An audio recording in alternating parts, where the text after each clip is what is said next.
아담과 하와 사이에 두 아들이 태어났습니다. 가인과 아벨입니다. 이 두 아들이 얼마가 지나서 이제 하나님께 제사를 드렸는데 하나님께서 아벨의 제사는 기쁘시게 연락하셨으나 가인의 제사를 거부하셨습니다. 그래서 자기의 제사가 거부되어진 가인은 몹시 분개하게 되었고 결국은 자기 동생을 시기가 나고 죽일 만큼 미워서 결국은 동생을 죽이는 끔찍한 일이 벌어지게 됩니다. 이것은 하나님께 대한 분노의 표시였다, 이렇게도 볼 수 있습니다. 오늘 본문 너무도 유명하고 익숙한 말씀이죠. 그래서 우리가 신앙생활을 한 몇 년만 했어도 한 10년 했으면 설교를 이 본문에 대해서 한 서너 번은 들을 수 있는 기회가 있었을 것이라고 생각합니다. 너무 잘 아는 거예요. 아벨은 하나님께서 기뻐하시고 가인은 그 제사를 거부하셨다. 이건 너무나 잘 아는 말씀이죠. 그런데 그렇게 익숙하지만 이 말씀을 이해하고 있는 성도님들의 생각들이 서로 다 다르고 이 주제에 대해서 말씀을 나누다 보면 많은 분들이 좀 이렇게 반대로 알고 있거나 왜곡되게 이 말씀의 뜻과는 본질과는 관계없이 이 말씀을 이해하는 분들이 상당히 많다는 것을 깨닫게 되었습니다. 그분들이 예를 들어서 이런 식으로 이해를 해요. 하나님께서 가인의 제사를 거부하신 이유는 가인이 하나님 앞에 제물을 드릴 때에 썩은 곡식으로 드렸기 때문이다. 성경 아무리 봐도 썩은 곡식 없는데도 그런 식으로 이야기하는 사람도 있더라고요. 그래서 그 제물이 그렇게 부족한 것, 잘못된 것이었기 때문에 하나님께서 받지 않았다. 썩은 거다, 혹은 뭐 좀 불량품이다, 이런 식으로 얘기하는 사람도 있고요.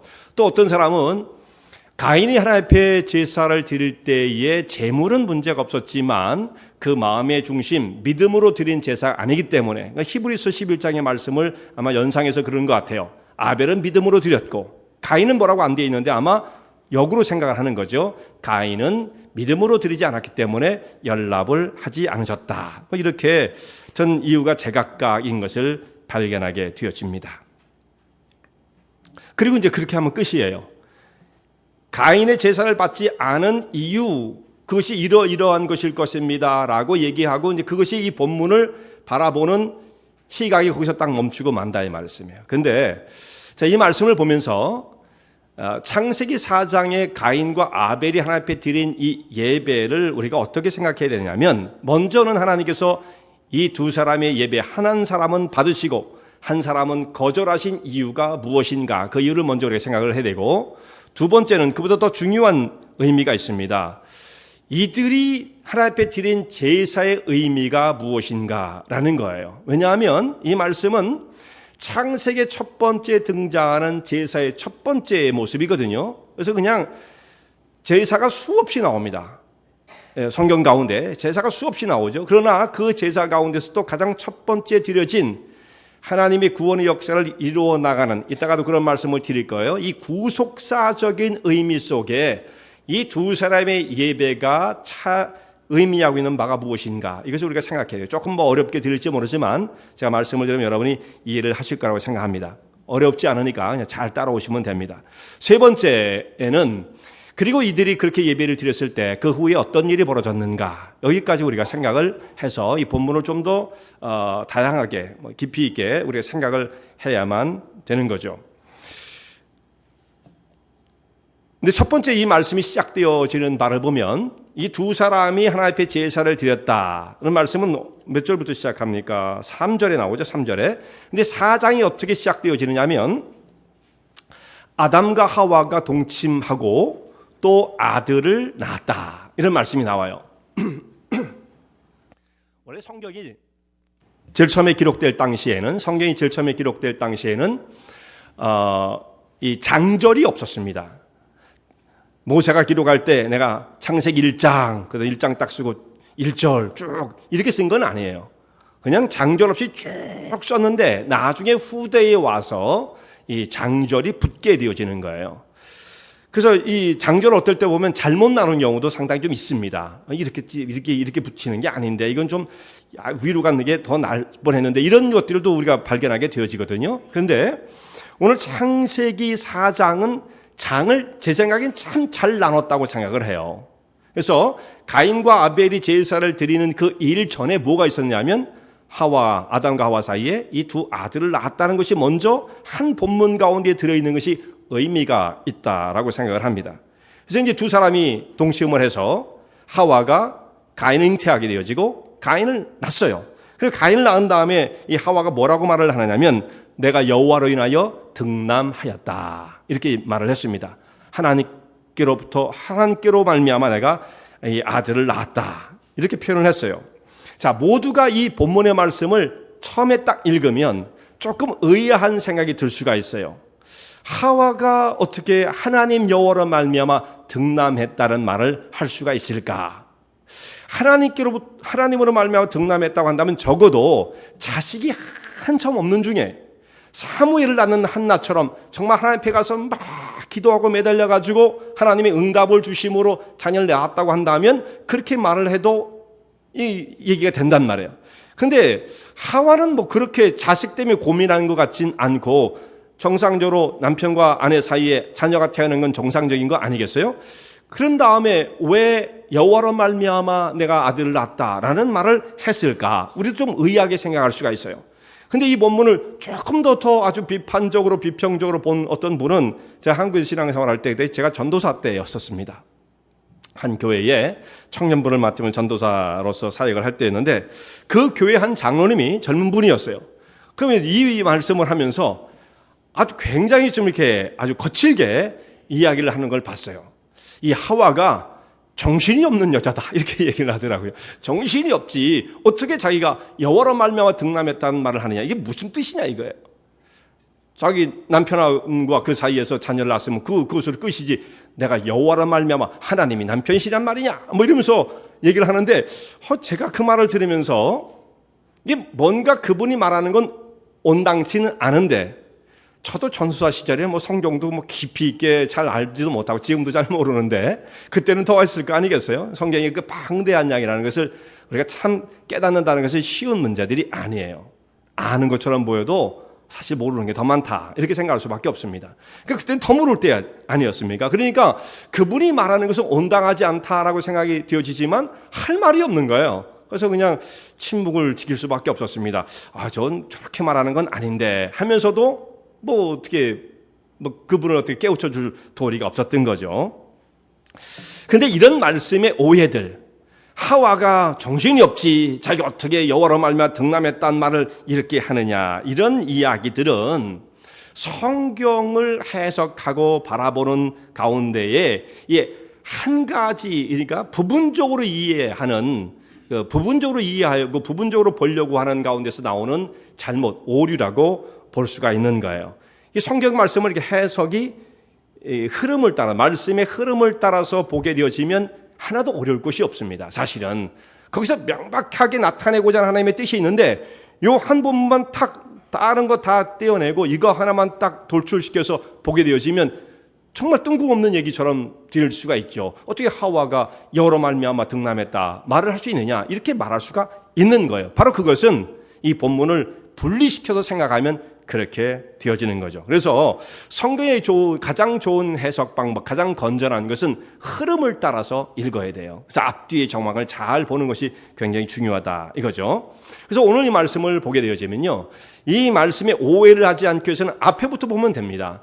창세기 우리 시작한 지 얼마 안 되잖아요. 4장이니까 앞으로 가봐야 3장밖에 더 있지 않습니까? 그 부분을 좀 같이 흐름을 파악을 하면 이 말씀의 의도하는 바가 뭔지를 알게 되어지죠. 하나님께서 사람을 창조하실 때 자기 형상과 모양을 따라 사람을 지으셨다 이렇게 말씀하셨습니다. 형상과 모양이 뭐냐면 하나님의 인격, 하나님을 닮은 자로서, 외형은 아니에요. 하나님 우리 같이 이렇게 코, 발, 손 뭐 이렇게 있으신 분이 아니에요. 영이신 분이시니까. 그래서 하나님의 형상과 모양은 외형, 이 밖으로 드러난 이 피규어를 말하는 게 아닙니다. 인격을 말하는 거예요. 퍼스널리티, 캐릭터 이런 걸 말하는 겁니다. 그렇게 우리를 하나님께서 하나님의 그 형상대로 그냥 가장 존귀한 자로, 그야말로 존엄한 자로 우리를 지어주셨어요. 그래서 온 천지 모든 만물 하나님께서 또한 저에게 맡기시면서 너희가 이것을 다스리고 지배하고 정복하라, 이런 사명을 우리에게 허락해 주셨던 것입니다. 그런 가운데 한 가지의 명령을 주셨어요. 금지 명령이죠. 선악을 알게 하는 나무의 과실은 먹지 말라, 이 말씀을 하셨습니다. 자, 그 말씀이 지켜지는 그 한도 내에서 하나님은 하나님이 되시고 사람은 하나님이 지으신 바 되어진 피조물의 관계가 건강하게 유지가 되어지는 거예요. 만약 이것을 어기게 되면 그냥 하나님 없이 살겠다는 뜻이 되어지고 마는 겁니다. 그런데 아담과 하와가 이제 결국 이것을 어기게 되지 않습니까? 왜 그걸 어겼을까? 뱀이 아주 교묘해서, 그러니까 사단이죠. 뱀의 모양으로 사단이 찾아온 거예요. 그래서 내가 저걸 먹으면 안 죽어. 왜 죽겠느냐? 하나님처럼 돼서 눈이 밝아지고 하나님처럼 높아지는 거다. 너희들이 더 행복해질 것이다. 이렇게 꼬이는 뱀의 그 간교한 속임수에 넘어갔다고도 볼 수 있는 거죠. 뭐 그런 측면이 있어요. 그러나 더 중요한 게 있습니다. 이들이 아담과 하와가 자기가 지금 누리고 있는 이 행복과 은혜가 하나님부터 말미암은 이 은혜가 얼마나 큰 것인지를 잘 몰랐어요. 그냥 지어지고 나니까 자기들의 모습이 이랬거든요. 그냥 그게 마땅한 것으로 생각하는 겁니다. 뭐 그냥 당연한 거예요. 우리는 이렇게 누리게끔 되어 있어, 이렇게 생각하게 되어지는 거죠. 사실은 그런 건 아니거든요. 어떻게 우리를 대우해 주셨는가를 생각하고 받은 은혜를 깊이 감사하는 그 감격의 마음이 성도들의, 그 사람들의 마음속에 있었다고 한다면 하나님 명령을 그렇게 쉽게 어기지 않았을 것입니다. 우리의 삶 속에서도 지금 감사와 하나님을 향한 그 은혜를 기억하는 그 신앙의 기억이 이게 흐려지게 되어지면 신앙의 위험한 상태로 빠지게 되는 거예요. 성도들의 삶은 하나님께서 허락해 주신 그 은혜 때문에 기쁨이 있고 감사가 있고 더 나아가선 감격이 있는 생활이거든요. 뭐를 하라고 그랬더니 하기 싫어요, 마지못해서, 이런 건 아니거든요. 하나님께서 그 일 우리에게 맡기실 때 정말 은혜로 기쁨으로 감사로 감당할 수 있는 이런 충만함이 있는 상태가 되었다고 한다면 우리는 쉽게 빠지지 않을 거예요. 근데 이것이 다 메마르게 되어지니까 이건 위험한 상태가 되었던 겁니다. 이 아담과 하와가 바로 자신들이 누리고 있는 그 특권이 무엇인지를 잘 모르게 되었던 거죠. 그래서 이제 하나님의 명령을 어기고 범죄를 했어요. 명령을 거부한 겁니다. 그럼 범죄한 사람이 하나님께 말씀하시길 너희가 저걸 먹으면 정령 죽는다, 이렇게 말씀하셨기 때문에 죄를 지은 아담과 하와에게 찾아오셔서 그들을 심판하시면 되는 거예요. 너 죄를 지었지, 내가 죽는다고 분명히 경고를 했지, 죽어야 돼. 그리고 그들을 심판하면 그것으로 끝일 텐데 하나님은 그렇게 말씀하지 아니하시고 범죄한 아담과 하와에게 오셔서 구원을 말씀하세요. 구원. 이렇게 해서 내가 너희를 구원할 것이다 말씀을 하십니다. 이 사람을 구원하시는 이 하나님의 이 일, 구원의 역사가 왜 시작되어지는 것일까? 우리가 너무 뛰어난 사람이기 때문에 그럽니까? 이 사람부터 출발하면 안 돼요. 하나님의 긍휼, 우리를 불쌍히 여기신 하나님의 긍휼로부터 시작되어지는 거죠. 죄를 지은 사람을 심판의 대상으로 보는 게 아니라 긍휼히 여기시는 하나님의 그 은혜 때문에 우리가 구원의 길 가운데 서게 되어지는 거예요. 또 한 가지를 생각할 수 있는데요. 하나님의 구원의 역사는 죄로 말미암아 타락하자마자 구원의 역사가 바로 이어서 시작되어지는데 만약 하나님께서 우리를 구원하지 않으시면 어떻게 되어집니까? 죄로 세상이 다 오염되어지고 하나님의 창조의 질서가 다 무너지고 말겠죠. 결국은 어떻게 되어져요?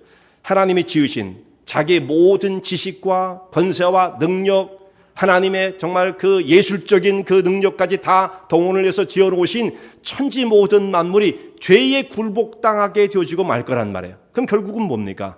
하나님의 영광이 죄 때문에 훼손되어지고 망가지고 마는 거죠. 그럼 결국은 하나님은 창조의 세계를 포기할 수밖에 없는데 그러면 하나님이 지시는 거죠. 그러면 죄의 세력 때문에 그럴 수는 없는 거예요.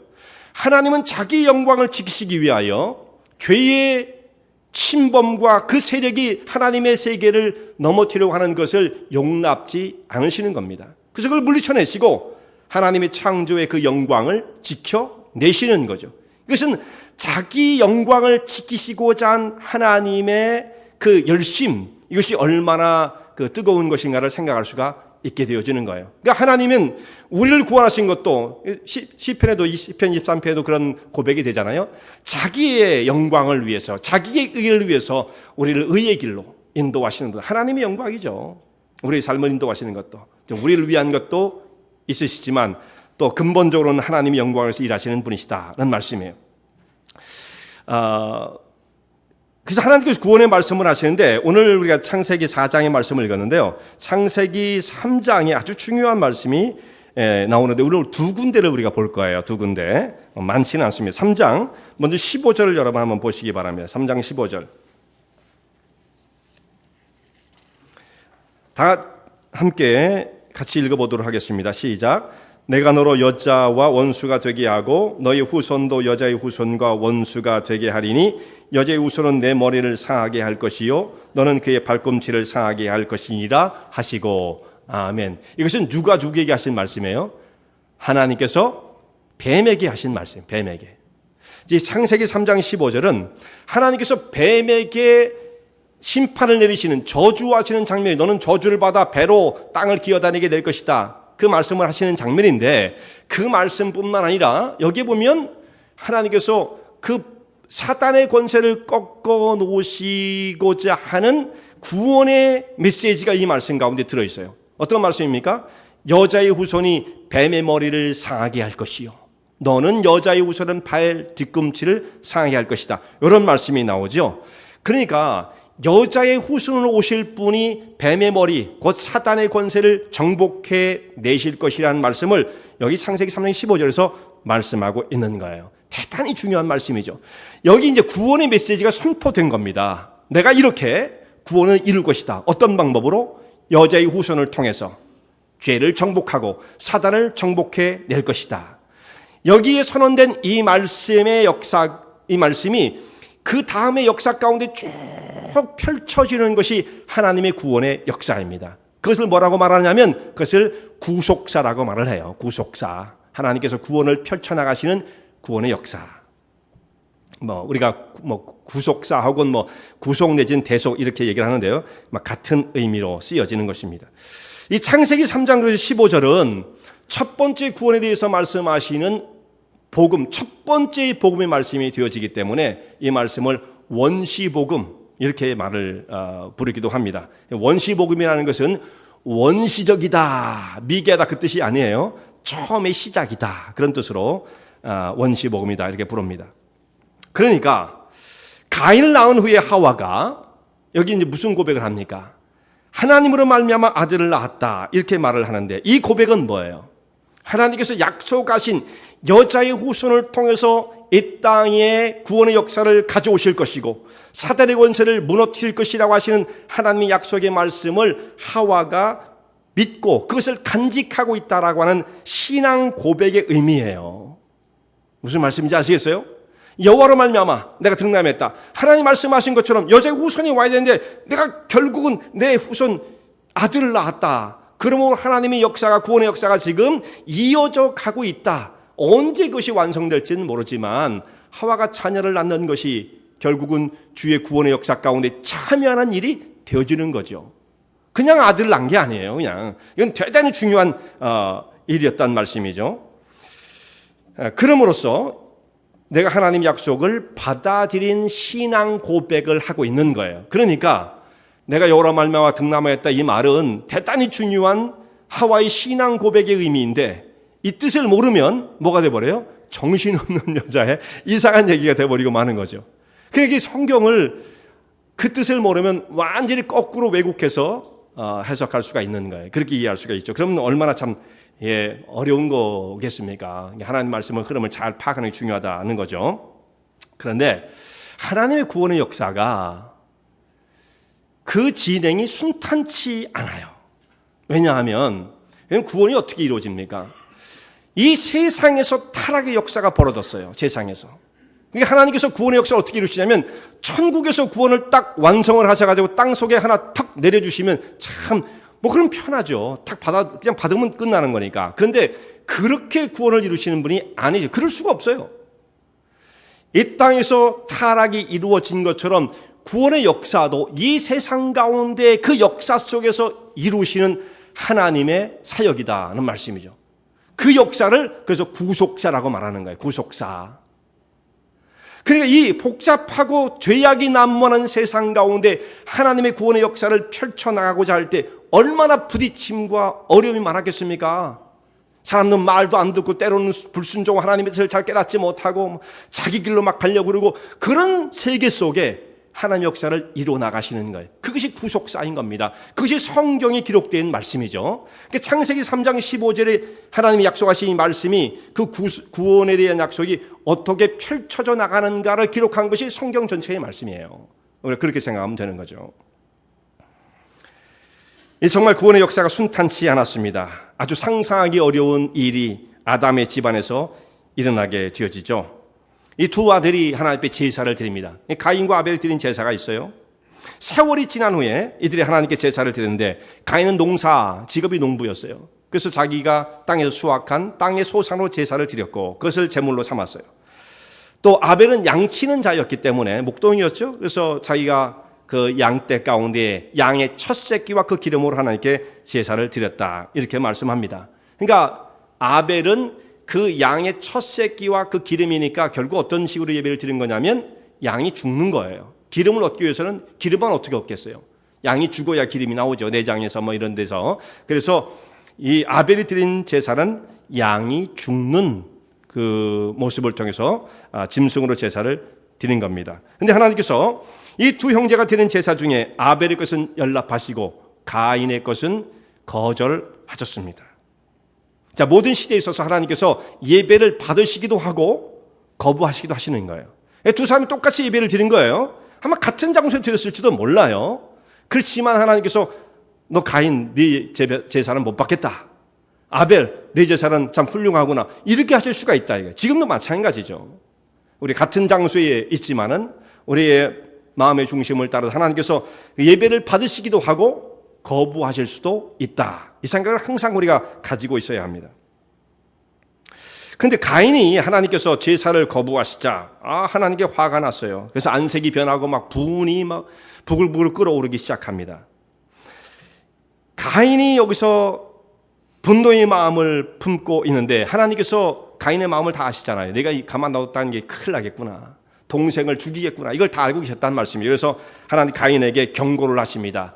내가 죄의 소원은 네게 있지만 너는 죄를 다스려야 한다. 네가 선을 행하면 어찌 네 얼굴을 들지 못하겠느냐. 네 얼굴이 그렇게 우락부락 하겠느냐. 사실 네가 잘못한 것인데 네가 왜 화를 내느냐.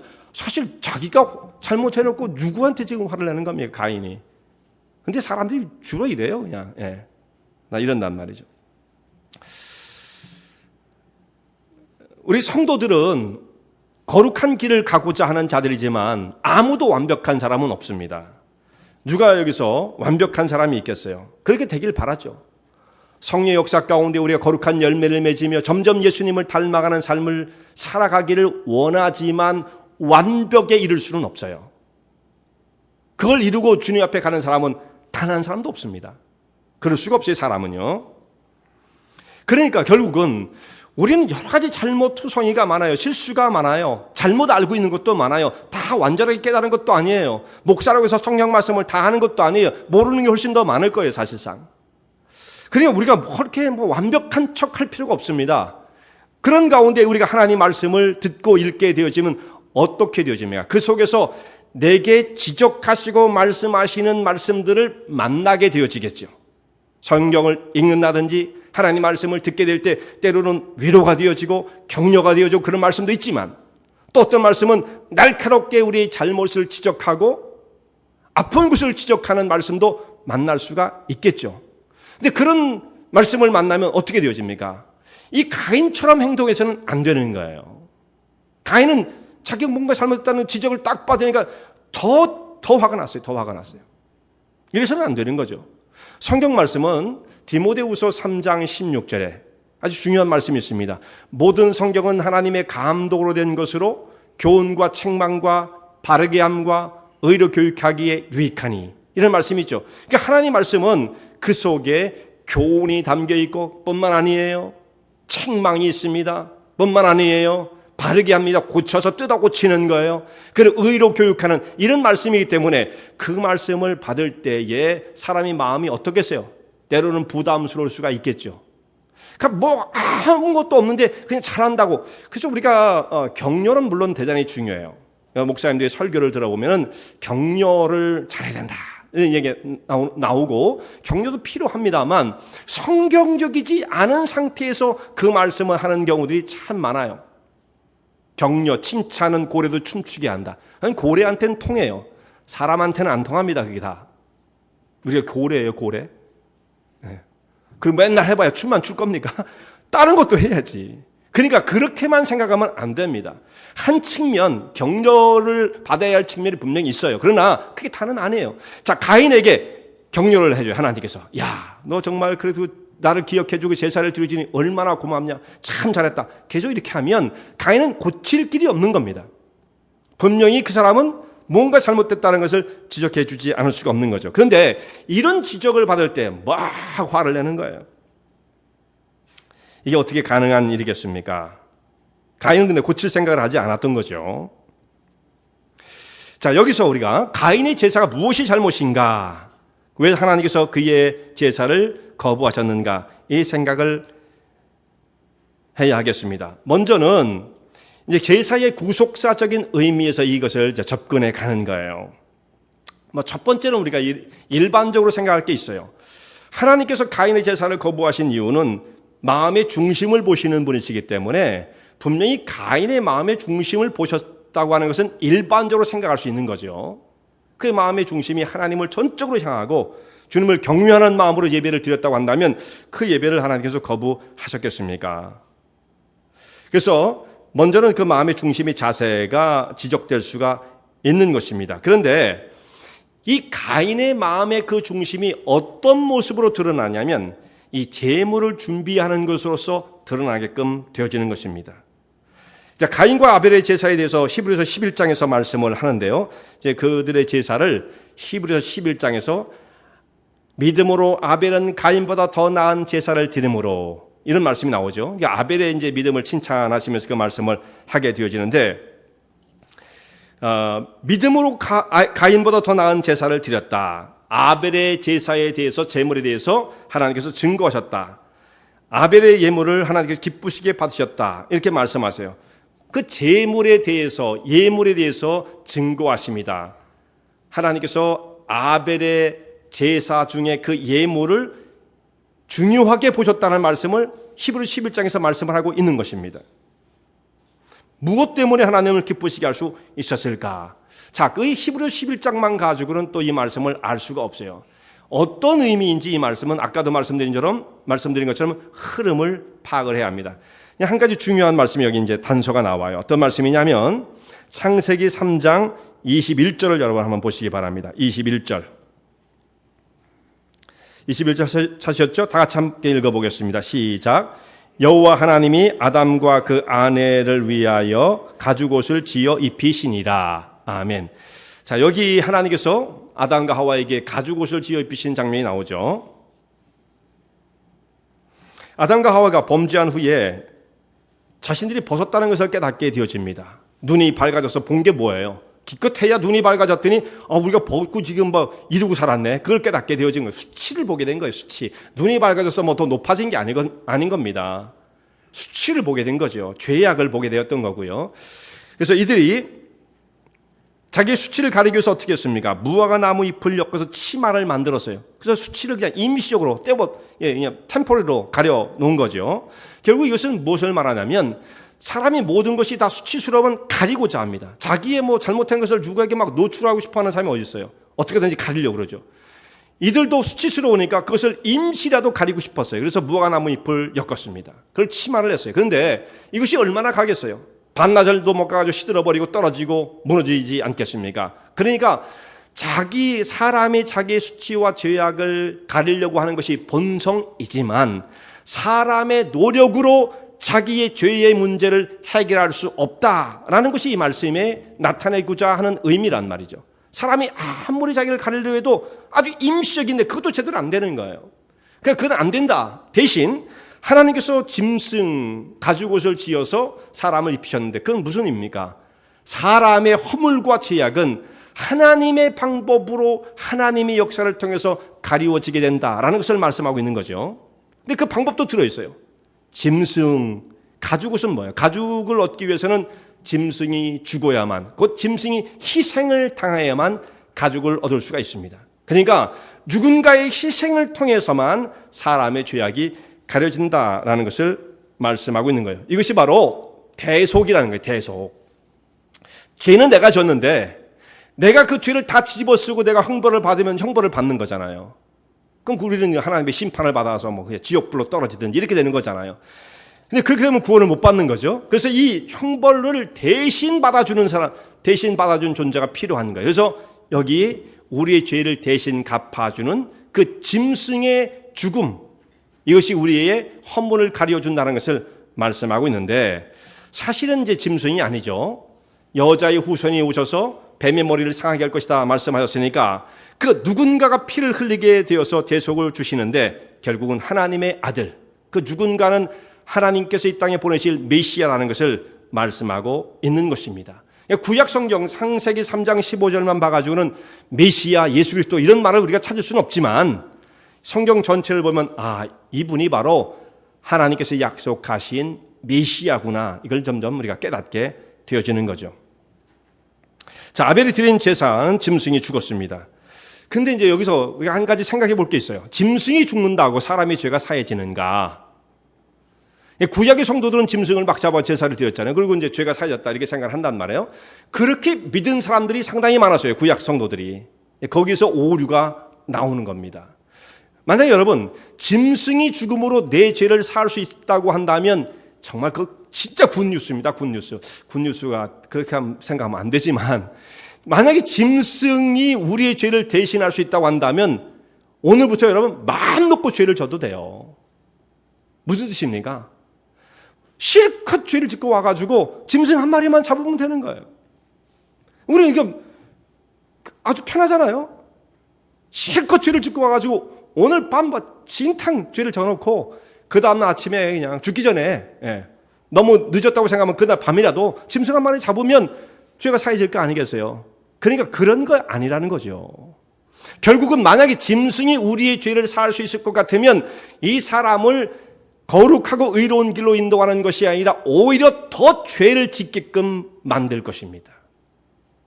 짐승은 우리의 죄를 사하지 못해요. 세상의 모든 짐승을 다 죽인다 해도 한 사람의 죄도 사할 수가 없습니다. 그럼 구약 성도들은 왜 그렇게 오래도록 제사를 드렸습니까? 그것은 짐승이 죽음으로써 죄를 사한다는 뜻이 결코 아니에요. 이 짐승이 죽는 것처럼 장차 하나님의 아들로 오실 메시아께서 이처럼 희생의 죽음을 당하심으로써 내 죄가 사함받는다라고 하는 신앙 고백을 가지고 거기에 참여하는 거예요. 그러니까 결국은 짐승이 죽는 것은 모형이요 그림자에 불과한 거죠. 하나의 사인이에요. 사인. 앞으로 장차 진짜의 메시아가 오셔서 우리의 죄를 대신 짊어지시고 십자가에서 죽으실 것입니다 라고 하는 그 신앙 고백을 가지고 이 짐승을 그런 모습으로 표현하는 거죠. 거기 참여하는 거. 이 참여는 뭐냐? 짐승을 잡아드리는 것은 장차 오실 예수님의 십자가를 바라보고 하나님을 의지하는 그 신앙의 표현이었다는 말씀이에요. 그러니까 이제 여러분 잘 생각하셔야 됩니다. 자, 하나님의 아들이 내 죄를 대속하셔서 십자가에 죽으셨다는 걸 믿는 사람은 죄에 대해서 어떤 생각이 들겠습니까? 오늘부터 진탕 한번 마음대로 죄를 져놓고 그리고 회개하면 돼. 이런 생각을 할 수 있어요? 없어요? 안 되는 거예요, 그거는요. 하나님의 고귀하신 아들이 이 땅에 오셔서 내 죄를 대신 담당하시고 그 의로우신 분이 대신 죽음을 당하셨다고 하는 그 신앙 고백을 하는 사람이라고 한다면 죄를 어떻게 생각했습니까? 죄처럼 혐오스러운 게 없는 거예요, 사실은. 우리가 연약하고 미련하기 때문에 또 쓰러지고 넘어지지만 죄를 하기 위해서 오늘도 죄를 짓고 싶어 이럴 수가 없는 거예요. 어떤 분이 한국에서 그분이 이제 신학도 하고 가수예요, 가수. 그 사람이요. 지금 나이가 많이 먹은 사람인데 그 사람이 신학도 하고 막 이랬어요. 근데 그 왜 믿음의 길을 안 가냐고 그러니까 그 사람이 하는 얘기가 뭐냐면 죄를 짓는 게 얼마나 재밌는데 죄를 짓고서 나 그 못 간다고. 누군지 아시겠어요? 그런 사람이 있어요. 실명을 얘기하기는 좀 그렇고. 죄를 짓는 게 얼마나 재밌는데 이걸 어떻게 포기하고 그 길로 갑니까? 신학까지 했던 사람이. 예. 개인적으로 저한테 그 사람이 누군지 물어보면 제가 대답을 해드릴게요. 예. 자, 그건 뭐를 의미하는 겁니까? 예수의 십자가의 은혜를 전혀 안 믿는 사람이에요, 그건요. 하나님의 거룩하신 아들이 내 죄를 대속해 주셨다는 것을 믿는 그 고백을 가졌다고 한다면 물론 우리가 완벽할 수 없다고 말씀드렸죠. 넘어지고 쓰러지고 또 죄를 짓긴 집니다. 그러나 죄에 대해서 생각하는 바는 죄는 혐오스러운 거예요. 싸워야 할 대상인 것입니다. 물리쳐야 할 대적인 것입니다. 그런 생각이 우리의 심령 속에 생겨나는 것이 믿음을 가진 사람들의 정상적인 모습이죠. 난 모르겠는데요. 아직 십자가의 은혜가 도가 뭔지를 잘 아직 접수가 안 된 거예요. 깨닫지 못한 겁니다, 아직. 그러면서도 그래도 난 교회를 다녔으니까 나는 구원 받을 거예요.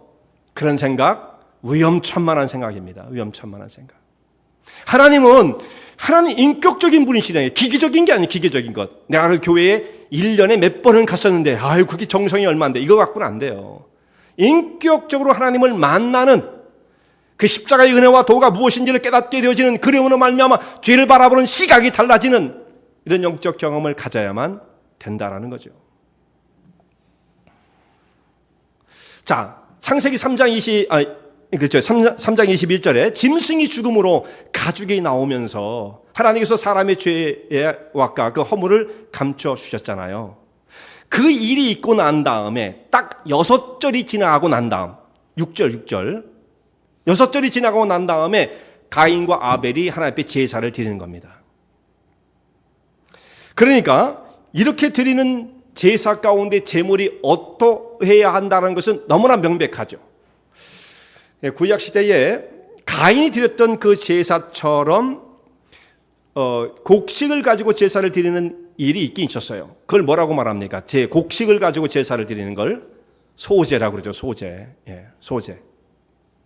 하나님께서 분명히 소제를 받으시고 그 거룩한 향기가 된다라고 말씀하셨어요. 분명히 소제가 있습니다.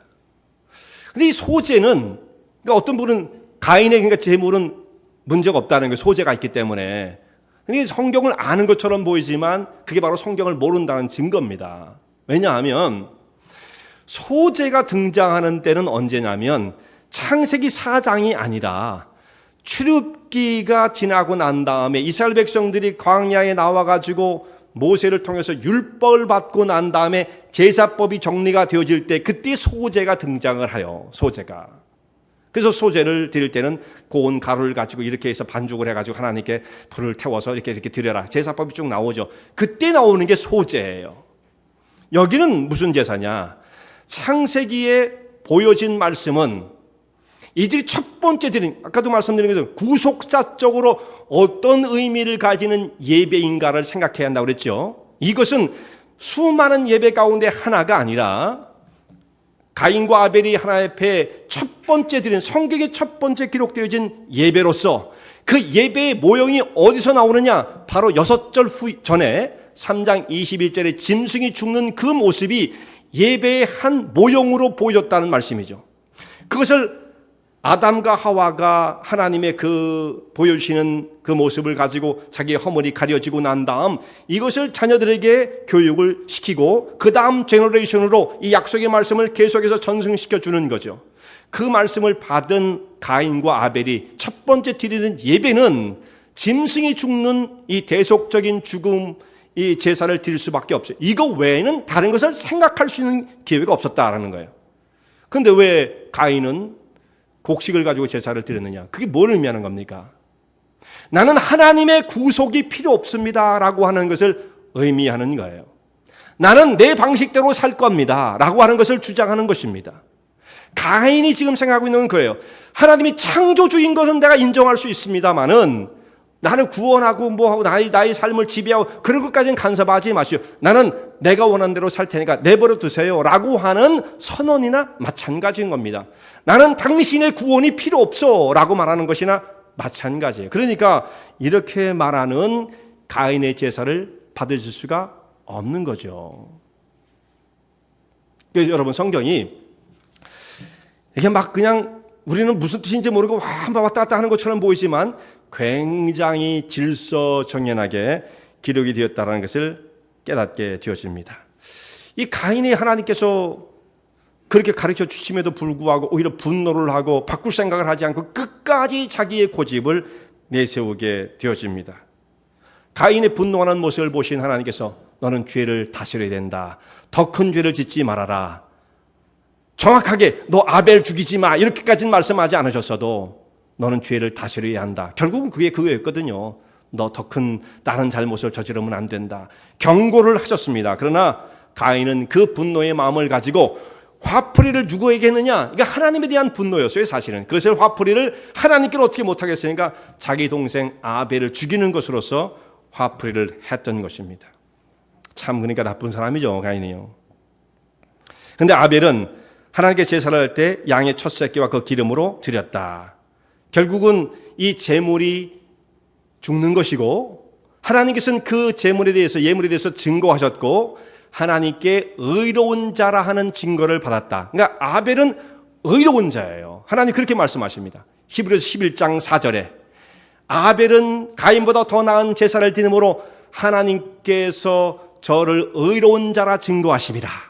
하나님이 저를 의로운 자로 증거하셨어요. 하나님께서 그의 예물에 대해 증거하셨다. 의롭다 하시고 예물을 증거하시고 또 그가 죽었으나 믿음으로써 오히려 말하느니라. 이게 11에서 11장 4절 말씀이죠. 아벨이 하나님께 의롭다 하는 인정을 받게 되었는데요. 아벨이 왜 의로운 사람이냐? 아벨이 제사 한 번을 딱 드렸더니 하나님께서 너 의롭다 이렇게 말씀을 하시는 거예요. 한번 글씨를 한번 띄워주시겠습니까? 첫 번째 스크린. 예. 여러분 이 자가 무슨 자입니까? 예, 양자죠, 양자. 음매하는 양이에요, 이게. 예. 그 다음 자를 한번 띄워주시죠. 이건 무슨 자입니까? 무슨 뜻이죠? 나라는 뜻이죠. 예, 나라는 뜻.